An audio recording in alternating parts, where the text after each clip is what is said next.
শ্ৰদ্ধাভাজন নাম ধৰ্মেৰে যদি নাৰীয়ে শুদ্ধ মনে স্বামীক ধৰি ৰাখে, যদি নাৰীয়ে শুদ্ধ মনে স্বামীক ধৰি ৰাখে, তেতিয়া স্বামীৰ কি হয়? এই খুৰীজনীয়ে ক'ব, খুৰী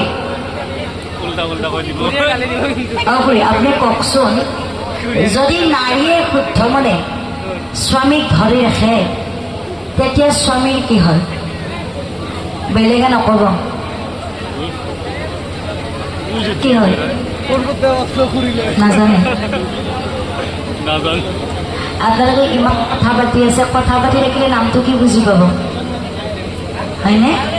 ইমান গৰমৰ মাজত আপোনালোকে বহি আছে, যদি কথা পাতি শেষ কৰে নামটো কি বুজি পাব? আমাৰ একো লোকচান নহয়, আমি নাম গাই গুচি যাম। আপোনালোকে যদি আমাৰ পৰা কিবা এটা শিকিব নাপায়, ইমান এটা কৰুণ নাম দি আছো, গোটেইবিলাকে হাল্লা কৰি আছে। কথা নাপাতিব, যদি কথা নাপাতে, যদি নামটো মন দি শুনে সকলোৱে বুজি পাব। ইয়াৰ পৰা নজনা কথা তিনিটা জানিব, কথা নাপাতিব। যদি নাৰীয়ে শুদ্ধ মনে স্বামীক ধৰি ৰাখে, যদি নাৰীয়ে শুদ্ধ মনে স্বামীক ধৰি ৰাখে, তেতিয়া স্বামীৰ কি হয়?